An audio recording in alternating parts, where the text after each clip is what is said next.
So let's give a thunderous drumstick welcome for Curtis Hill, everybody. Here we go. Yeah.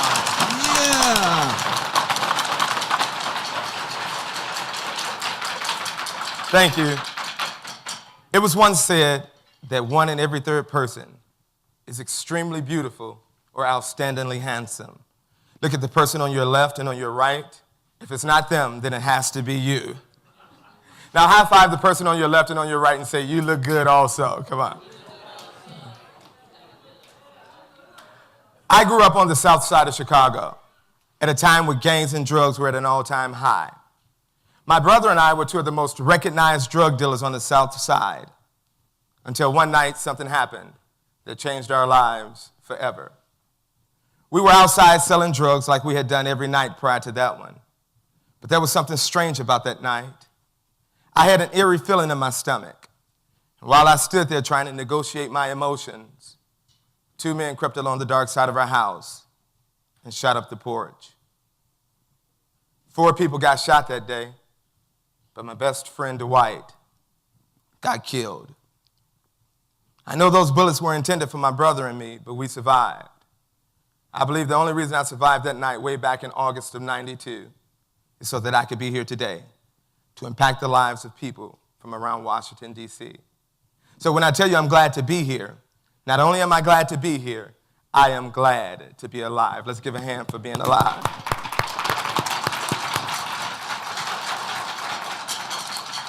Has there ever been a time in your life when you know you needed to change, but you didn't know how or when that change was going to take place? For me, it was when Dwight died. I knew I needed to change, but I had no college training. I had barely graduated high school with a 1.6 grade point average. My saving grace is my girlfriend and I at the time were expecting our first child. And on December 2nd, 1992, our first child was born. My girlfriend then became my wife, and on December 3rd, 1993, our second child was born. Things were going good in my house, if you know what I mean. And on December 2nd, 1994, we had twin boys.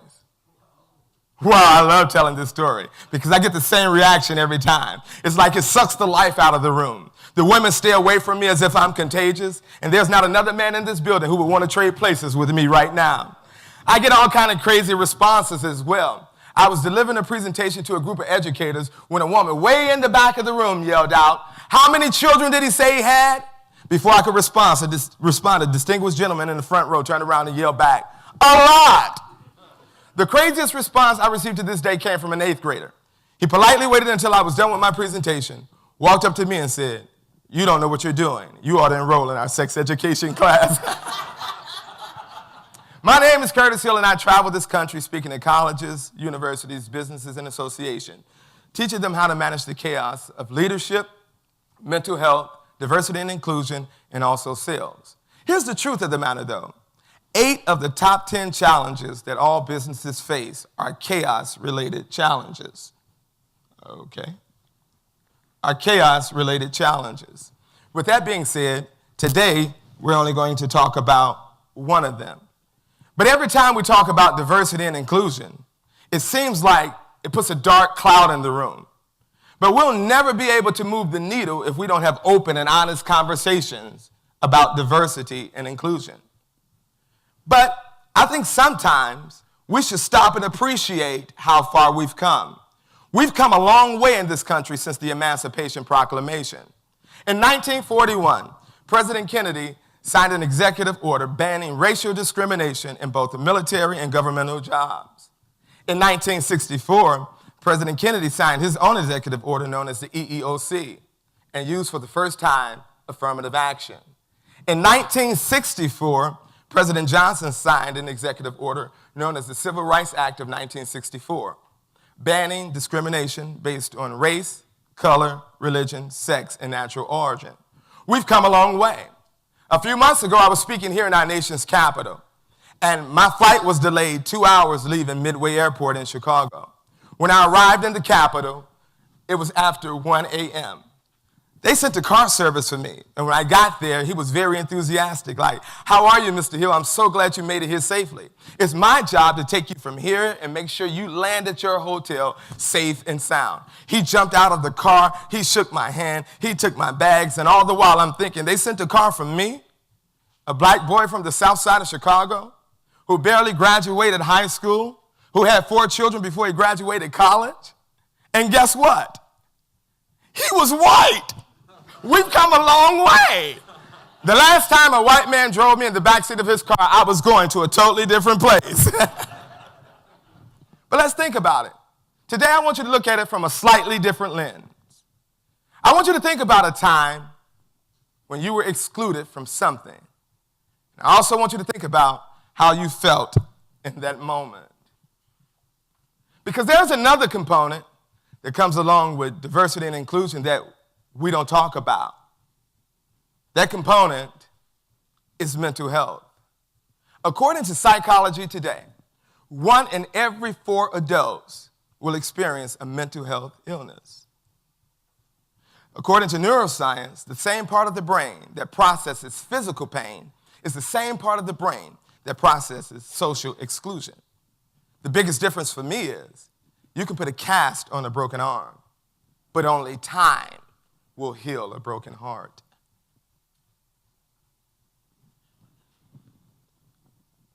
If we don't learn to include people who have been marginalized, the underrepresented, it can lead to anxiety, depression, and worst case scenario, suicide.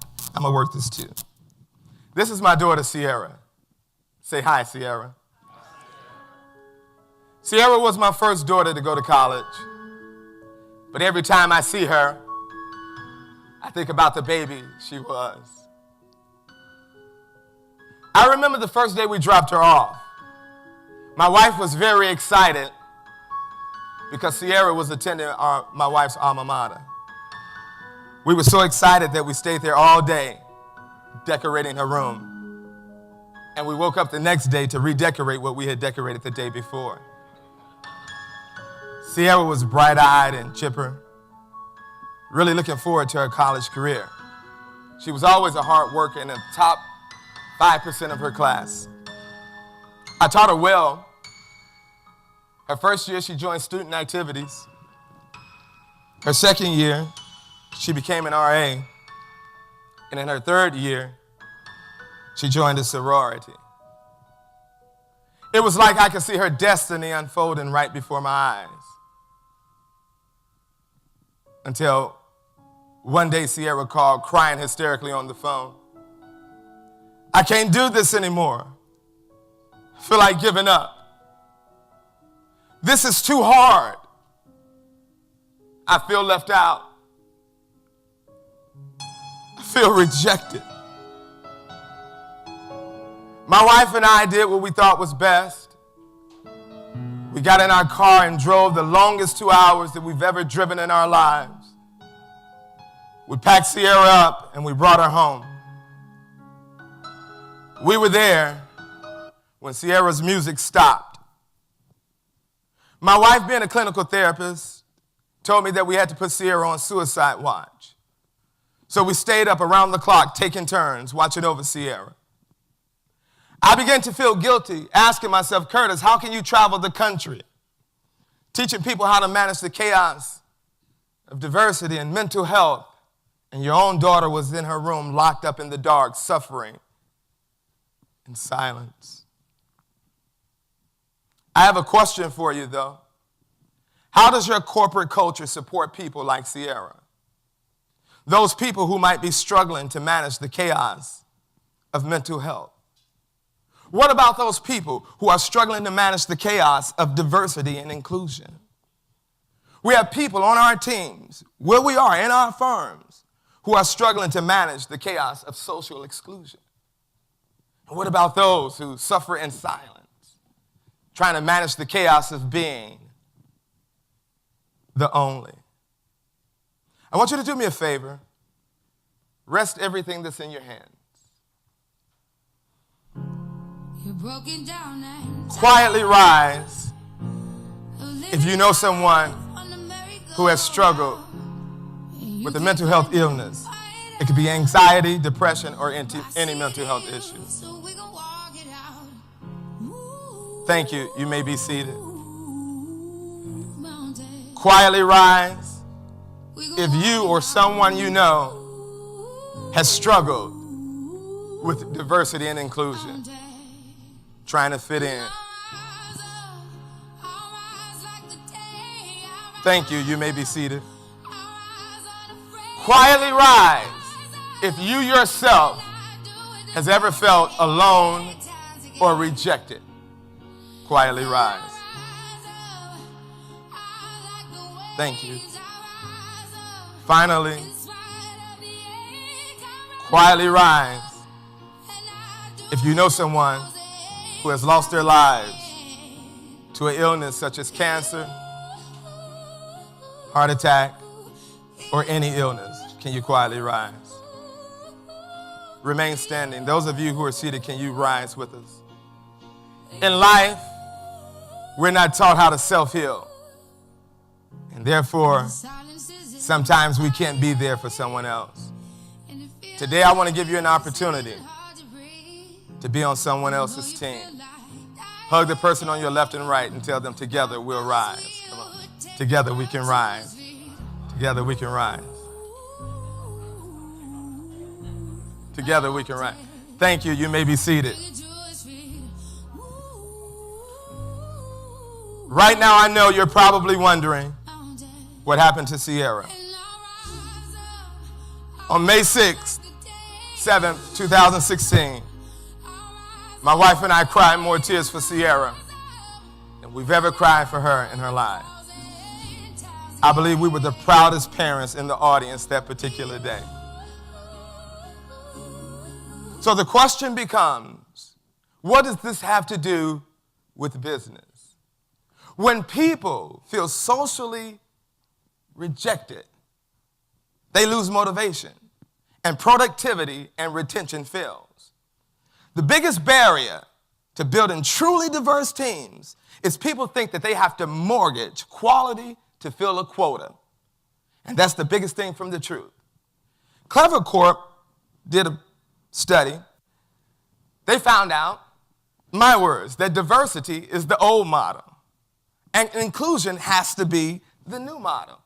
They studied 600 business decisions for over 200 companies over a 2-year period and realized that teams made better decisions over individuals on average 66% of the time. On average, all male teams made better decisions over an individual 58% of the time. But gender diversity teams made better decisions 73% of the time. When they widened the area to include age and gender, they made better decisions 80% of the time. But the best result came when they widened it to age, gender, and geographic location. They made better decisions 87% of the time, 2 times faster, in half the meetings. How is that for a bottom line? When we think about it, diversity is about who's on the team. Inclusion is about who plays in the game. My son Kyle, who's 11 back home in Chicago, well, I guess if he's 11 in Chicago, he's 11 all over the world. One day he was trying out for the basketball team, and when I picked him up that day from practice, his head was down. He kind of had the look that I had on my face when I didn't make my basketball team. I said, son, how was practice? He said, it was good. I said, did you make the team? He said, yeah, Dad. I said, but you're not acting like it. He said, so, well, Dad, my friends and I are very disappointed because we believe that you should have to earn your spot on the team. And everyone who tried out today made the team. I was saying to myself, being a diversity and inclusion speaker, I'm glad that this is a team based on inclusion because I've seen his talent. And if it was based on talent, he may not make the team. But remember, diversity is about who's on the team. Inclusion is about who plays in the game. Grace Athena High School in Rochester, New York, has a new, most unlikely hero, a special ed student by the name of Jason McElwain. After years of fetching water and toweling off other people's sweat, Jason was actually in a game. His first shot was a 20-footer from the right baseline. Was it close? Did you almost make it? I just airballed it. I'm like, just, dear God, please, let's just get him a basket. His second shot missed too, but the third was a charm. A three-point no-doubter. And Jason wasn't done yet. Not by a long shot. If I wasn't there to witness it, I wouldn't have believed it, you know. You caught fire. I just caught fire. I was hot as a pistol. Jason ended up shooting 6 3-pointers, one right after the other. He had 20 points total, and each time a shot went in, his teammates and the crowd went a little crazier.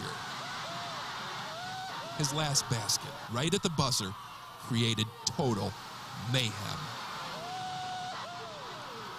Because he is autistic, Jason says he's used to feeling different, but never this different. Never this wonderful. Steve Hartman, CBS News, Rochester, New York. Some drumstick love for Curtis Hill, everybody. Put them together.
Put them together.